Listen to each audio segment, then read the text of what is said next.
Bonjour à tous, c'est Pierre-Alexandre pour Technoid. Aujourd'hui, on va faire le test du Honor 5C, donc test Express en partenariat avec JVC. Il va être un petit peu plus long que d'habitude, puisqu'il va être un petit peu plus porté sur les jeux vidéo. Ce téléphone, il a la particularité d'avoir un processeur, un Kirin 650 de cette même marque, de chez Huawei, qui est gravé en 16 nanomètres, donc censé moins consommer. Il est censé avoir la même autonomie qu'un smartphone classique, avec une batterie de 4000 mAh, et ça, on va vérifier ça tout de suite dans le test. Et donc, ce sera un test un petit peu plus gaming que d'habitude. Donc, c'est un petit poil plus long.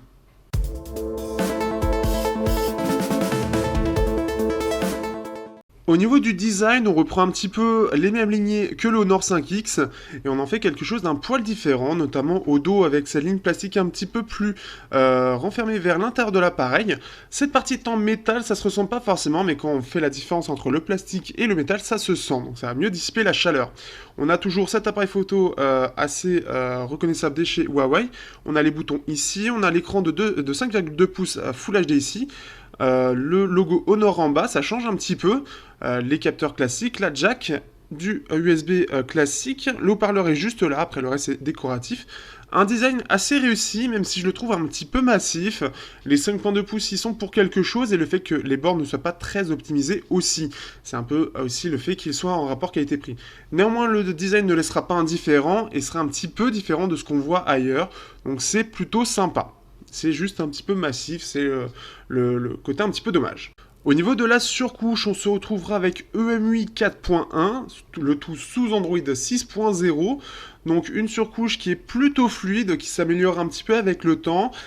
Les améliorations depuis 3.0 sont assez légères, en tout cas pour l'utilisateur, ce qui fait que ce sera surtout des améliorations un petit peu ergonomiques, notamment au niveau de la fluidité qui a été améliorée tout de même si c'est caché par un cache-misère où les animations sont raccourcies pour pas voir quelques petits ralentissements qu'il y a quand même entre les transitions, mais il y a quand même des améliorations en termes ergonomie qui sont quand même notables pour certains points, notamment par exemple l'appareil photo, qui lui a droit à une refonte globale très sympa. Donc c'est quand même appréciable. Il y a toujours, bien sûr, c'est une surcouche chinoise, donc sans tiroir d'application. On a quand même quelques petites choses sympas, comme par exemple les thèmes. Bon, il faut avoir la SIM pour avoir le magasin de thèmes.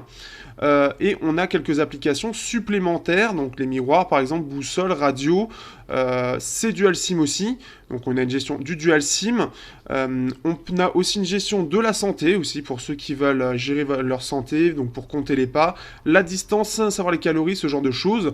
Donc par exemple, on peut voir le nombre de calories, nombre d'œufs qui sont consommés, par exemple. Ça représente 8 œufs, si vous avez fait tant de pas, 8 œufs qui ont été enlevés au niveau des calories. Donc c'est quelque chose d'assez intéressant de l'intégrer de base. Il est activé aussi de base, puisqu'on peut le voir ici. Chose sympa. Dernière petite chose pour les gamers, ça c'est le truc un petit peu cool qu'il y a toujours eu sur les Huawei, c'est dans la partie mémoire, on peut gérer où sont stockés en fait les parties jeux, c'est-à-dire que quand vous téléchargez un jeu, vous avez une grosse partie à télécharger qui sont dans les fichiers hub et qui représentent la majorité du jeu en général. Si vous changez, une fois que vous avez mis votre carte SD, bien évidemment, vous pouvez changer l'emplacement et choisir carte SD, donc Samsung ou autre chose, et ce qui va permettre que cette partie hub va être directement téléchargée sur la mémoire externe, sur la carte SD du téléphone. Ça va pouvoir libérer, comme vous pouvez voir, les 10,52 Go de disponibles dans l'appareil et pouvoir mettre beaucoup plus de jeux que si on ne pouvait mettre que là-dessus, donc ça c'est quand même assez cool. L'un des plus gros soucis de l'appareil, ce sera quand même la RAM, puisque la RAM est très mal gérée, et que au niveau du multitâche, eh bien, là exceptionnellement, ça marche plutôt bien, mais on sera sur quelque chose, bon, là c'est les applications Huawei, mais sur les applications classiques non Huawei, ça va recharger quasiment toutes les applications. Donc ce qui fait que ça c'est très désagréable, et c'est vraiment, ça entache l'expérience utilisateur. Donc toutes les apps qui se rechargent, c'est quand même pas agréable. Même l'un des pires smartphones que j'ai eu n'était pas à ce point-là. C'est vraiment le pire que j'ai eu en termes de multitâche. Et c'est très désagréable quand on vient d'un téléphone où le multitâche est correct ou bon. Au niveau de l'autonomie, déception avec le fameux argument marketing des 16 nanomètres de la gravure du processeur, du Kirin 650 et les 3000 mAh qui doivent en tout être équivalents à un smartphone avec une batterie de 4000 mAh et un processeur gravé en 28 nanomètres. Et bien pourtant, la déception est grande puisqu'on est sur YouTube, un écran allumé de 5 heures à peu près. Donc là en plus c'était un petit peu plus bas, 11%. Donc vous pouvez regarder la batterie aussi à l'utilisation, c'était 5 heures aussi pour les réseaux sociaux, mix 4G Wi-Fi comme d'habitude. Donc on est quand même largement moins bon qu'un Galaxy A5 qui a été comparé, alors que pourtant il a un processeur 28 nanomètres. Je ne l'explique pas, je pense qu'il y a un problème d'optimisation de la ROM, ce qui fait que l'appareil ne peut pas avoir une autonomie aussi bien que annoncé, ou aussi bien que sur le papier, en espérant qu'une mise à jour puisse aussi régler ce problème-là. Au niveau du processeur, justement, on se retrouve avec un processeur, un Kirin 650 avec un Mali en GPU, un Mali T830 MP2 et 2 Go de RAM. Le processeur est alimenté en 1,7 GHz en 8 cœurs du Cortex A53. On peut voir que donc en simple cœur c'est du 902 points et en multicœur du 3800 points. Si on le compare, on est équivalent, on est un peu en dessous d'un Snapdragon 810 et on est à peu près équivalent au Snapdragon 801, donc ce qui en fait un très bon score. Et en multicœur, on est sur du 3877 points, ce qui est pas mal du tout. On est équivalent au Snapdragon 810. On est mieux qu'un 805 ou 801 2800, donc 1000 points de plus c'est quand même très bien. Et juste en dessous du Exynos 7420 du Galaxy S6. Si on compare au principal concurrent en termes de processeur, on a le Idol 4 avec le Snapdragon 617. Globalement, le Mali T830 MP2 s'en sort un petit peu mieux, entre 6 et 11% de mieux, donc ça reste un poil mieux. Sur les petits benchmarks, par contre, le Snapdragon reprend l'avantage, mais globalement, grâce aux drivers qui sont de meilleure qualité, on aura quelque chose de mieux. On va comparer au Oppo. Alors le Oppo F1+, je crois pas qu'il y ait, donc non, on ne pourra pas comparer. Si on compare rapidement au Snapdragon 615, on a quelque chose qui, globalement, 1080p, on va voir quelque chose de toujours de supérieur, donc c'est toujours pareil. Mais il reste un peu moins bon que le Helio P10 qui lui utilise le Mali T860 MP2, donc la gamme un petit peu supérieure de chez Mali, toujours en 2 cœurs, donc ce qui fait qu'il sera un petit peu moins puissant que le Meizu M3 Note. En termes de rendu au niveau des températures de couleur, on se retrouve avec quelque chose de sympa, puisqu'on là on va pouvoir vraiment gérer de façon très précise le rendu, donc selon ce que vous préférez. Par défaut, ça reste très correct, quoique un petit peu froid, mais les couleurs sont plutôt pas mal et un peu saturées, ça se voit notamment sur les icônes, notamment par exemple sur l'icône YouTube où le rouge est un petit peu plus saturé, c'est quelque chose de très chinois, mais globalement on a un écran qui est plutôt pas mal, très lumineux et au minimum très peu lumineux, donc qui sera agréable en toutes circonstances. Donc c'est un écran de 5,2 pouces IPS, donc quelque chose de très classique, mais voilà, un peu saturé pour faire plaisir, donc ce fait que dans les jeux ce sera un peu mieux, ça fera ressortir un peu mieux les couleurs, mais voilà, donc pour les plus tatillons, ce sera pas très très réaliste, un petit peu à côté, mais néanmoins ça rend un écran, le rendu a vraiment un rendu vraiment pas mal. Au niveau du son, alors le son, le haut-parleur est plutôt correct.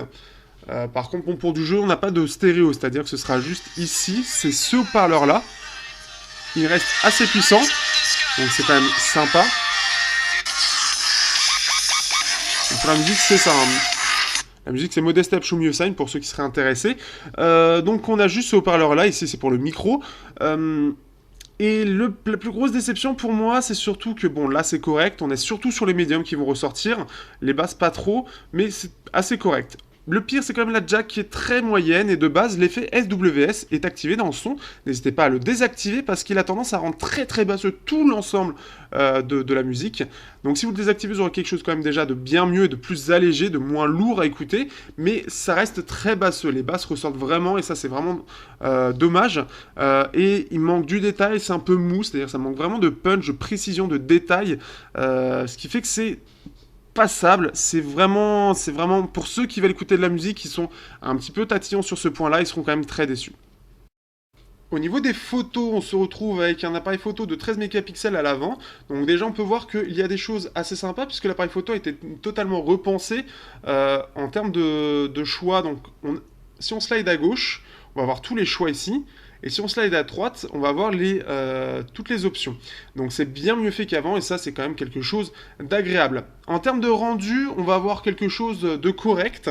Au niveau des couleurs, au niveau du piqué, c'est plutôt pas mal. Au niveau du détail des couleurs, enfin pas du détail justement, mais au niveau des couleurs, on a quelque chose de bien au niveau de la luminosité, mais il manque énormément de détails.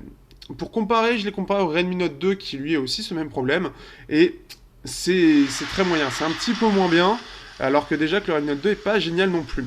Au niveau de la capture vidéo, forcément on est sans stabilisateur, donc ça, voilà, c'est correct, mais il aura du mal à faire en fait la mise au point dès qu'il fait un peu trop jour, à faire... c'est-à-dire que dès qu'il fait un peu trop sombre sur les côtés, qu'on peut voir, ça s'assombrit beaucoup plus, et ce qui fait que c'est pas super, il perd assez vite en termes de luminosité, donc ça c'est un petit peu dommage. Au niveau du processeur graphique en jeu, donc on aura quelque chose qui est assez sympa. Alors ce qui est plutôt bien, c'est que déjà on a au dos une partie en métal qui fait que ça va plutôt bien dissiper la chaleur, et les 16 nanomètres aussi sont plutôt pas mal. Le processeur graphique, ça reste de l'entrée de gamme, ce qui fait que autant sur ce jeu, donc qui est donc Unkilled, il utilise les dernières propriétés graphiques, c'est plutôt pas mal, c'est plutôt fluide, mais parfois il peut avoir quelques petits ralentissements très légers juste par moment, mais il se défend bien. Là où on va avoir des problèmes, c'est plus sur les jeux Gameloft, comme on va pouvoir le voir par exemple sur Asphalt. On se retrouve sur Asphalt 8, donc Asphalt c'est un jeu qui normalement tourne à peu près bien sur tous les téléphones, mais là donc on est sur la carte Tokyo qui est quand même consommatrice de ressources, donc... Le souci, c'est comme on peut le voir, là, c'est pas très fluide, et là, ça se ressent. Là, le processeur graphique sur un écran Full HD est peut-être un poil sous-dimensionné, et certains jeux comme Asphalt vont avoir un petit peu de mal à tourner, ce qui fait que si vous êtes habitué à la fluidité des jeux, là, sur Asphalt, c'est pas très agréable. On sent vraiment qu'il manque cette fluidité. Là, c'est fluide d'un coup, mais... Dès qu'on est sur la route, là, on sent tout de suite que c'est pas fluide. Donc c'est un petit peu désagréable, et c'est un peu dommage.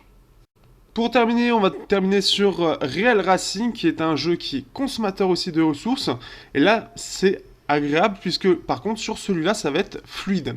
Notamment, si on compare, si on peut voir avec Dead Effect 2, ça tourne plutôt bien aussi. La plupart des jeux, les petits jeux aussi comme Clash of Clans, ou encore... Riptide vont tourner sans problème. Il y a surtout avec les jeux Gameloft où ça va vraiment être parfois particulier puisque le moteur ne semble pas être très adapté pour ce processeur. C'est un peu désagréable et c'est un petit peu dommage puisqu'on va pas pouvoir en profiter réellement. Un peu dommage. Mais pour la plupart des jeux, ça tournera sans incidence particulière. Hop, hop. Voilà. Sans incidence particulière, et comme on peut le voir, c'est plutôt fluide, même sur des gros jeux, malgré l'écran Full HD. Mais néanmoins, voilà, si vous voulez un maximum de détails et un maximum de fluidité sur la plupart des jeux, ce ne sera pas forcément l'appareil qui sera taillé pour le gaming.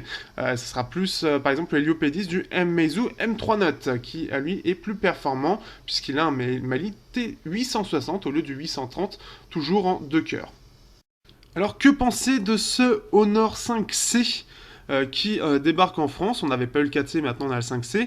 Eh bien, je suis très mitigé pour l'appareil. Autant il y avait des choses où ça pouvait être sympa, mais par exemple, un peu comme le 5X, je vais avoir du mal à le conseiller. Pourquoi? Eh bien tout simplement parce que ce qui est censé être sa force, l'autonomie, ça n'est pas le cas. L'appareil photo est assez moyen, la jack aussi.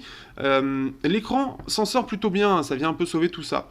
EMUI, avec sa gestion de la RAM catastrophique, ne parvient pas réellement à se démarquer non plus, même s'il y a quand même une évolution notable par rapport aux anciennes versions, mais le fait que la RAM ne suive pas est assez handicapante. Donc en espérant qu'une mise à jour vienne corriger ça.